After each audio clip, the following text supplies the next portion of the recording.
Good evening. This is All India Radio and I'm Tanvi Taneja with the news at 9.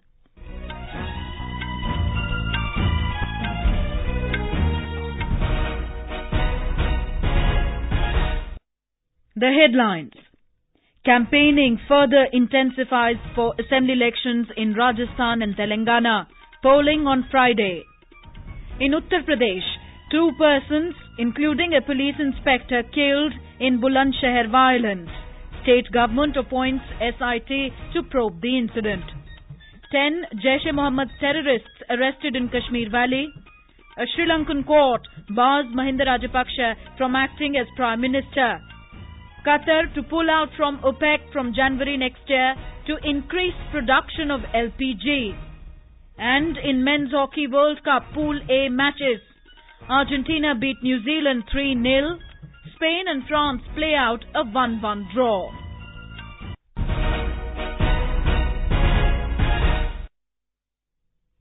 With 2 days left for campaigning for assembly elections in Telangana and Rajasthan, electioneering has further intensified in both the states. The 2 states will go to polls on Friday. Addressing a public meeting at Jodhpur in Rajasthan today, Prime Minister Narendra Modi alleged that Congress has become a university for spreading lies and Rahul Gandhi has a great capacity for speaking lies. He launched a stinging attack on Congress for questioning his knowledge on Hinduism. जो लोग हमें हिंदुत्व की बात करते हैं, ये हिंदुत्व के ज्ञानी, जरा मैं उनको पूछना चाहता हूं, आप हमें हिंदू सिखाने आए हो? मोदी ने तो कभी दावा नहीं किया है। हम तो एक ऐसे सामान्य परिवार से आए हैं, हम किसी ज्ञान का दावा कभी कर नहीं सकते, लेकिन हम इस बात का दावा कर सकते हैं कि 125 करोड़ देशवासी ज्ञान का भंडार है और वही मेरा रिमोट कंट्रोल है, वही मुझे चलाता है और इसलिए मैं सही रास्ते पर चलता हूं. BJP President Amit Shah today campaigned in Mewar and Hadoti regions. In a public meeting at Chittorgarh, he said BJP will retain power in the state on the support of people. From Congress, former Chief Minister Ashok Gehlot and State Congress Chief Sachin Pilot were the main campaigners today. Other parties, including the BSP and Rashtriya Loktantrik Party, besides independent candidates, also campaigned at various places. In Telangana, senior leaders of various parties held a high-voltage campaign to garner support. Prime Minister Narendra Modi, Congress President Rahul Gandhi and TRS Chief Chandrasekhar Rao addressed election meetings at various places. Speaking at a public meeting in Hyderabad this evening, Mr. Modi called upon people of Telangana to reject the dynastic, casteist and communal parties for the sake of the bright future of the state. जिस प्रकार से हिंदुस्तान की राजनीति में लोकतंत्र का गला घोंट दिया जा रहा है, इसके कारण नए राजे महाराजे पैदा हो रहे हैं, वंशवाद पनप रहा है और इसलिए इस चुनाव में चारों तरफ ये नए प्रकार की जो राजाशाही घुस रही है, उनको चुनौती देकर के तेलंगाना को ही देश के लिए एक आदर्श भूमि बनाने का मौका है. The Prime Minister termed Congress, TRS, TDP, AIMIM as dynastic parties. Mr. Modi assured people that Telangana will be transformed into a developed state and he will stand by them in this endeavour. He asked people to vote for development. Recalling the sacrifices made by the youngsters in want of separate statehood, Mr. Modi alleged that the Congress, the TRS, the TDP and the AIMIM are misleading people and are anti-democracy. Congress President Rahul Gandhi, while addressing a series of election rallies today, called upon people to break the TRS, AIMIM and BJP partnership by defeating them in the elections. Stating that TRS government has ignored all sections of people, he accused the ruling dispensation in the state of indulging in corruption. पानी पर धोखा, रोजगार पर धोखा और आपके पैसे पर धोखा केसीआर जी ने किया. यहाँ पे पलमूर रंगारेड्डी प्रोजेक्ट था, 10,000 करोड़ रुपए का प्रोजेक्ट था. 10,000 करोड़ रुपए के प्रोजेक्ट को केसीआर जी ने 60,000 करोड़ का रीडिजाइन किया और हजारों करोड़ रुपए उनके कॉन्ट्रैक्टर मित्रों को, उनके परिवार को मिला. Mr. Gandhi also took part in the joint road show along with the leaders of Praja Kutami, including Chandrababu Naidu at the Jubilee Hills in Hyderabad. During his electioneering, TRS chief Chandrasekhar Rao refuted opposition allegations that he yielded before the centre due to his involvement in corruption. He also held electioneering at 5 other places. In Uttar Pradesh, the state government has formed Special Investigation Team SIT to probe Bulandshahr violence, in which 2 persons, including 1 police inspector, died today. A separate investigation will also be carried out by ADG Intelligence in the matter. Inspector Subodh Kumar Singh, who got seriously injured in the attack by villagers at Siana, succumbed to his injuries in the hospital. 1 villager also died in the clashes, which broke this morning after some carcasses were found in a farm near Siana. ADG Law and Order Anand Kumar told media persons in Lucknow that angry villagers blocked the highway, and when police tried to open the jam, they attacked on the police with country-made arms and sticks. He said an FIR has been registered in this case. हम ग्रामीणों में आक्रोश था, उसको समाप्त करने का प्रयास किया गया। भारी संख्या में फोर्स पहुंची है और स्थिति को नियंत्रित किया गया है, जिसमें कि पथराव भी हुआ है और आगजनी भी हुई है, तोड़फोड़ भी हुई है, जबकि पुलिस FIR उस समय दर्ज कर रही थी थाने पर। ये बात ग्रामीणों को समझाया भी गया था, लेकिन इसके बावजूद ये घटना घटित हुई है, जो कि दुखद है। In Jammu and Kashmir, police have busted 2 modules of Jaish-e-Muhammad JEM terrorist outfit and arrested 10 terrorists at Tral and Crew area in Pulwama district. A police statement said that 4 persons commonly called overground workers, OGWs, were arrested from different areas of Tral subdivision. Similarly, 6 terrorists were arrested in Crew area. In another operation, police foiled major weapons snatching plan by arresting 8 people of terrorist outfits from Srinagar and Baramulla district.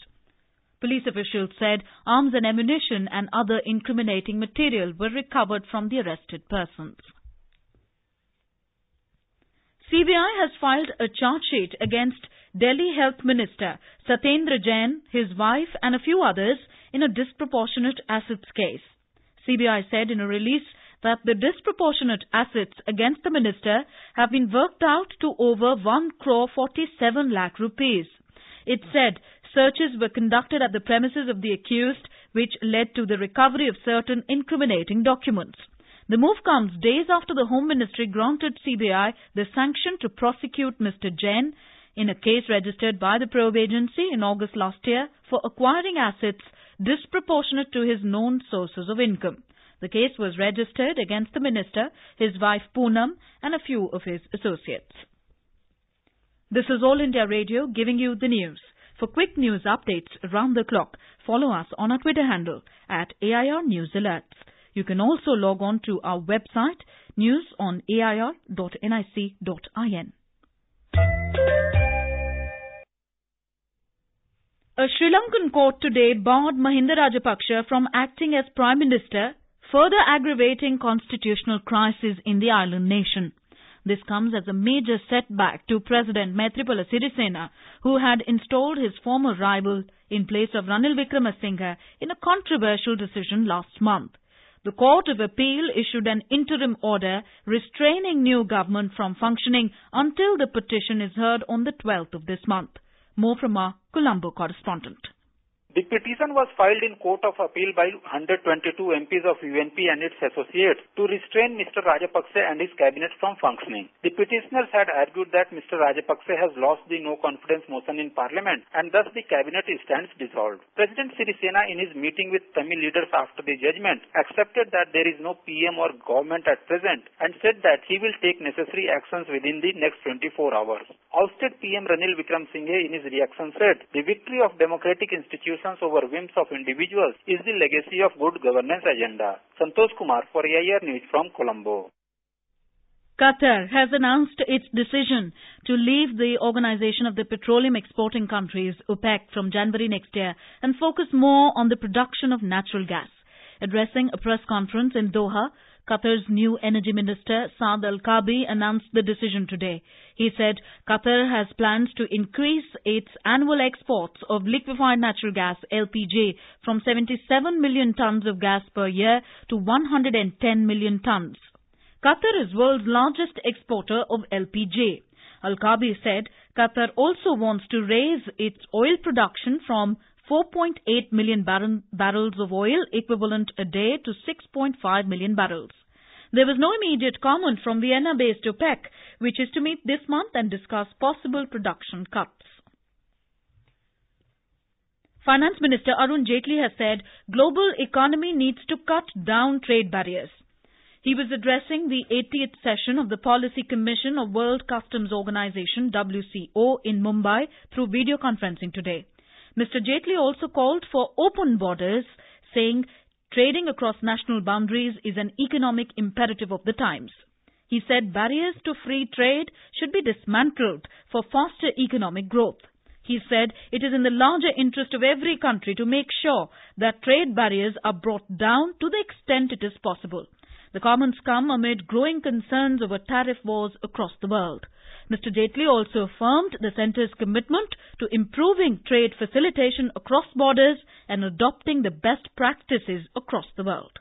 This itself is evident from the fact that in the last few years, whereas our ranking in the ease of doing business in the last 4 years, in the World Bank's ranking has come down from 142 to 77, a record movement of 65 positions in a short period of 4 years itself.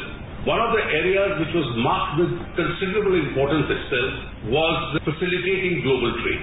Trading across barriers, we were ranked 140 amongst the 190 nations just a few years ago. The government today strongly refuted media reports that it is considering to appoint an officer of DG rank as OSD to look after the affairs of the CBI and to place a senior IAS officer in a supervisory role to end the alleged policy paralysis in CBI. Ministry of Personnel, Public Grievances and Pensions clarified in a release that the government has taken the step of divesting the present director and special director of the CBI of their powers as an interim measure. It said the matter is sub judice before the Supreme Court and any action that is to be taken will be strictly in accordance with the decision of the Supreme Court in the pending proceedings and not before the Supreme Court decides the matter. The ministry said what is being stated in the media reports is absolutely false. Vice President Venkaiah Naidu today called upon states and union territories to effectively implement the Rights of Persons with Disabilities Act 2016 so that persons with disabilities get desired benefits at the earliest. He was presenting the national awards on the occasion of the International Day of Persons with Disabilities in New Delhi. Mr. Naidu exuded strong belief that provisions of the Act have to be strictly implemented to ensure that children with disabilities have access to school education. He said they must be empowered to lead a dignified life and participate in political, social, economic, cultural and recreational activities without any discrimination. He said education is the key to empowerment of every person, including persons with disabilities. ये दिव्यांगजन का शारीरिक, मानसिक, वैज्ञानिक दृष्टि से सशक्तिकरण करना ये हमारा कर्तव्य है। ये एक कार्यक्रम का रूपकल्पना जैसा किया है वो भी बहुत उपयुक्त है, बहुत उपयोगी है। आरक्षण देना एक काम है। ये आरक्षण का व्यवस्था ठीक तरह से चल रहे, अमल हो रहे, नहीं हो रहे, इसका भी देखभाल करना, प्रदेश में जाके अलग अलग विभागों में इसका समीक्षा करना, ये भी बहुत सराहनीय काम है। The News Services Division of All India Radio in its weekly bilingual live phone-in program Public Speak will bring you a discussion tonight on Surakshit Bachpan, Samarth Rashtra, that is, Safe Childhood, Strong Nation. And in Men's Hockey World Cup, Argentina defeated New Zealand 3-0 in their second Group A match at the Kalinga Stadium in Bhubaneswar today. Earlier in the evening, Spain and France played out a 1-1 draw. And now, before we end the bulletin, the headlines once again. Campaigning further intensifies for assembly elections in Rajasthan and Telangana, polling on Friday. In Uttar Pradesh, 2 persons including a police inspector killed in Bulandshahr violence. State government appoints SIT to probe the incident. 10 Jaish-e-Muhammad terrorists arrested in Kashmir Valley. A Sri Lankan court bars Mahinda Rajapaksa from acting as Prime Minister. And in Men's Hockey World Cup Pool A matches, Argentina beat New Zealand 3-0, Spain and France play out a 1-1 draw. And that is all in the news at 9. Good night.